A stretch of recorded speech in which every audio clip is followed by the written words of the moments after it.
পরীক্ষাতে আসে। হ্যাঁ, আমরা বদ্ধ মিক্সচার বা আপনার ওই কপার ফাঙ্গিসাইড যেটা বলে এটা তৈরি করে দেখাবো।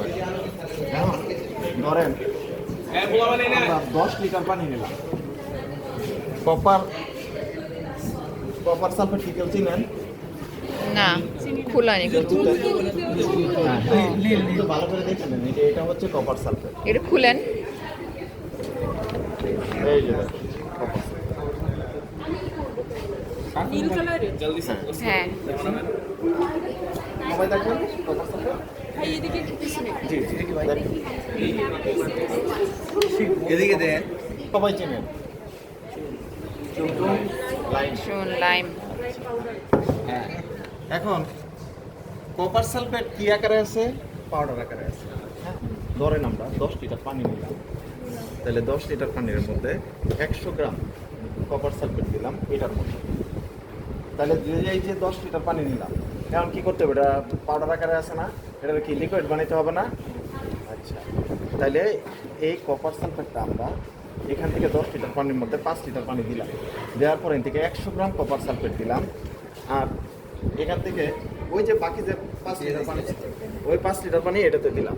দেওয়ার পরে এখান থেকেও 100 গ্রাম কপার সালফেট দিলাম।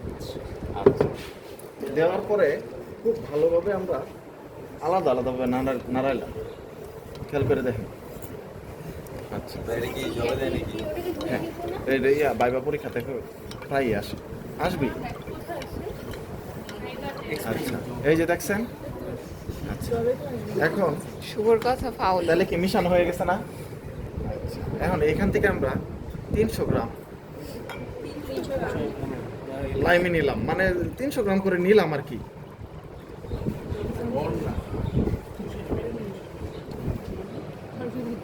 এই যে 300 গ্রাম।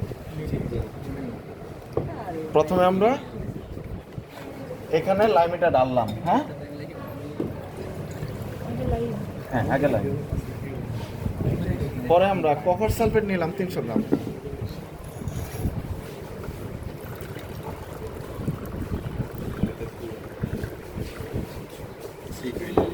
এখন এটা ডালতে হবে ধীরে ধীরে, দুটো একসাথে আবার গোলানো যাবে না, মানে মিশানো যাবে না। আচ্ছা, এই যে দেখছেন,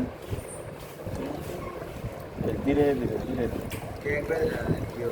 না, তাহলে বিক্রিয়াতে সমস্যা হবে।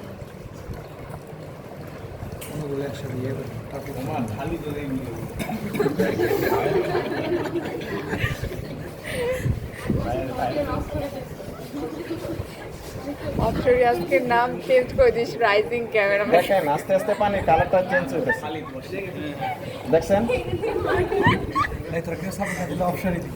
আচ্ছা, এই যে দেখেন কালারটা কি কি কালার হয়েছে?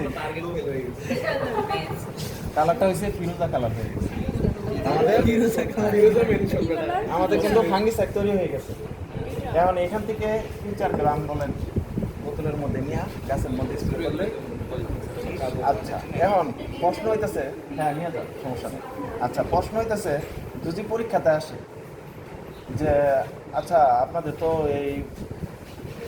এটা বুঝলাম, তাহলে আপনি এটা পেস্ট কিভাবে করবেন, তখন কি বলবেন আপনি? পানি কি পরিমাণ কম দিবেন? 10 ভাগের 1 ভাগ। ধরেন সেম জিনিসগুলাই 1 কেজি আমরা কপার সালফেট নিলাম, আর 1 কেজি লাইমি নিলাম। নেওয়ার পরে ওই যে পানি কতটুকু নিয়েছিলাম, 10 লিটার পানি নিলাম, তাহলে পেস্ট হয়ে যাবে। তাহলে ডাইরেক্ট কাটা হয় না, কাটা হয়ে ওই উপরে। আচ্ছা, আবার বুঝাই দিব, আবার বুঝাই দিতেছি। আচ্ছা, না বুঝলে আমাকে প্রশ্ন করবেন, যতটুকু পারি বলবো। আচ্ছা, ধরেন 1 কেজি কপার সালফেট নিলাম, 1 কেজি লাইমি নিলাম। আচ্ছা, এর মধ্যে 10 লিটার পানি নিলাম। নেওয়ার পরে আপনার এই 10 লিটার পানির মধ্যে যেভাবে দেখেছিলাম যে 1 কেজি এটার মধ্যে দিলাম, 1 কেজি এটার মধ্যে দিলাম। পরে আবার যে নিয়মে করছিলাম মিশাইছিলাম, এই নিয়মে মিশাইলাম, তাইলে ওইটা হয়ে যাবে অল্প পেস্ট। হ্যাঁ, আচ্ছা, এখন এই যে ফাঙ্গিসাইড, তাহলে ফাঙ্গিসাইড কয় প্রকার সাধারণ? বলতে পারেন কেউ? ফাঙ্গিসাইডটা কি? আপনাকে সহজ প্রশ্ন আটকাই দিবে, বলবো ফাঙ্গিসাইড কি বলবো, তখন কি বলতে পারবেন? ফাঙ্গাসকে কিল করে। জিরো। হ্যাঁ, এটাই এটাই। এইটাই। আচ্ছা, এখন দুইটা ফাঙ্গিসাইড ইউজ করা হয় সাধারণত, একটা হলো রোগ হওয়ার আগে, একটা হলো রোগ হওয়ার পরে। রোগ হওয়ার আগে যেটা আটকে দেয় ওই ফাঙ্গিসাইডের নাম কি? ফাঙ্গিস্টেট। প্রতিরোধক ফাঙ্গিসাইড। আচ্ছা, আর যেটা রোগ হওয়ার পরে দেয় সাধারণত, মানে শরীরের ভিতরে অনেক রোগ হয় না আমাদের, এরকম গাছের ভিতরে যখন রোগ হয় তখন কোনটাতে?